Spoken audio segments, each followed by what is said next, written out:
Hello dears, good morning. It's me, Miss Lincy, your English teacher. Nice to meet you again. Okay, now, welcome to the world of English.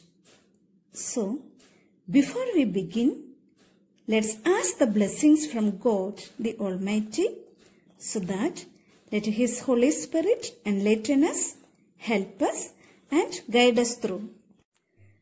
Are all ready? Okay, good. Dear children, today we are going to study a new poem, Amanta, penned on by Robin Clein. Now, let me introduce you to the poet. Robin Clein is an Australian author of books for children who was born in Kempsey, New South Wales in 1936. She writes children's and young adult fiction. One of her famous books is People Might Hear You. Now, I will introduce you to the chapter.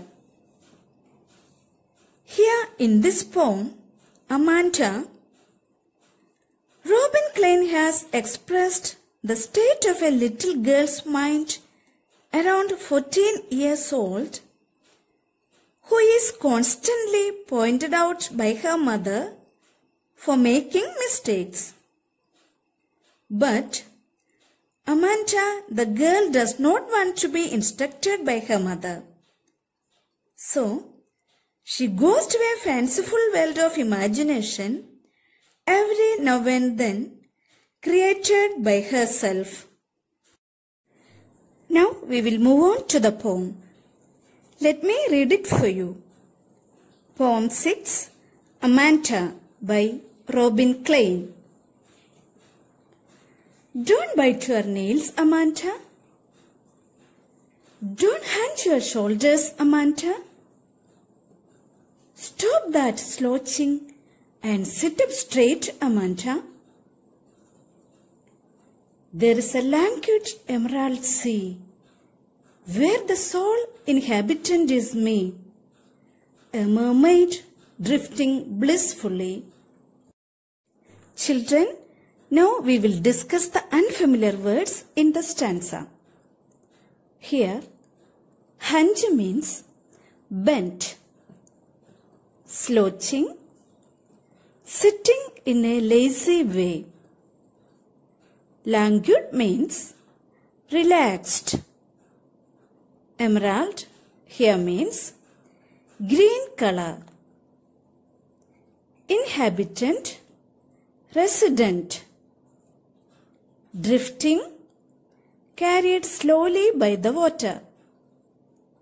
Blissfully means happily. Now I will give you the detailed explanation of the stanza. Here, the poet is describing Amanta, a little girl who is always pointed out by her mother for her mistakes and how she imagines her life to be. The poet says that the mother is pointing out Amanta for biting nails, which is a bad habit.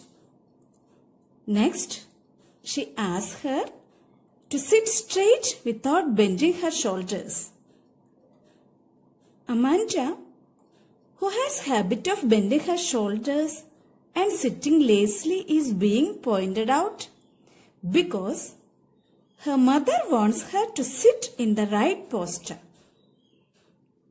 At this point of time, when she is being scolded by her mother, she imagines herself to be in a deep green sea. She says that she wants to be the only resident of this beautiful green sea. She imagines herself like a mermaid who is alone there and leads her life in a very relaxing way. She says that she wants to be carried away by the current of water and feel the relaxing environment there. Now we will move to the second stanza. Did you finish your homework, Amanda? Did you tidy your room, Amanda? I thought I told you to clean your shoes, Amanda. I am often roaming the street. I pattern soft dust with my hushed, bare feet. The silence is golden. The freedom is sweet. I will give you the detailed explanation of the stanza. Here, the poet says that Amanda's mother is inquiring her about whether she has done her homework or not. And then she asks her whether she has cleaned her room or not. Moreover, she is also reminded to clean her shoes. So here, we can see that the mother is constantly asking her questions regarding her homework being done or not, or whether she had cleaned up her room and shoes or not.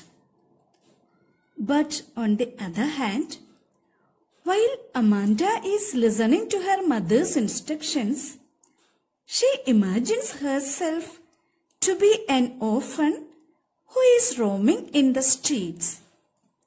This means that she imagines if she would have been without parents, she would have walked freely in the streets. She would have drawn designs on the soft dust with her uncovered feet very quietly. So, we can see that she thinks opposite to her mother. Her mother wants her to keep everything neat and clean. But Amanda wants to play in dust with her bare feet. Moreover, she is so fed up of these constant instructions from her mother that she says silence is golden, which means that silence is very crucial and precious. She further says that freedom is sweet. This means she never feels free when she is with her mother. Could you follow me, children? Okay, good. Then we will move to the next stanza. Don't eat that chocolate, Amanda. Remember your aching, Amanda. Will you please look at me when I am speaking to you, Amanda? I am Rapunzel. I have not a care. Life in a tower is tranquil and rare. I will certainly never let down my bright hair. Children, I will give you the detailed explanation of the stanza. Here in this stanza, Amanda's mother is disallowing her to eat chocolates. She reminds her of pimples that Amanda faces due to eating chocolates. At last, she scolds her for not paying attention to what her mother says. At this moment, Amanda imagines herself to be Rapunzel.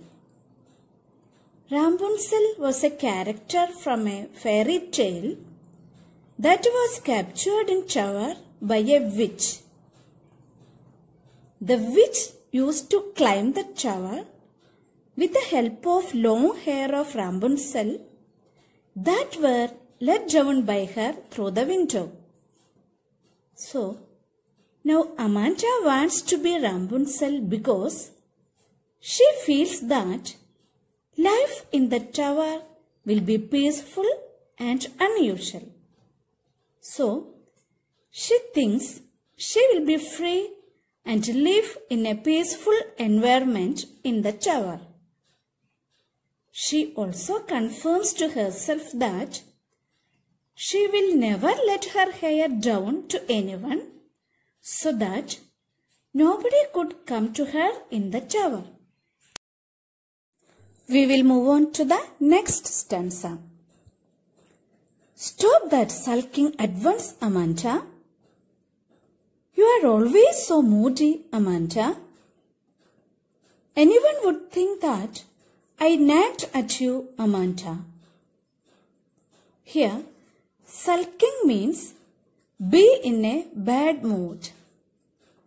Nagged means harass. I will give you the detailed explanation of the stanza. Here, Amanda's mother now wants her for behaving in a very odd manner.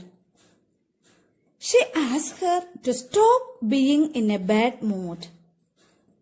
Moreover, she blames her of having such an unstable mood.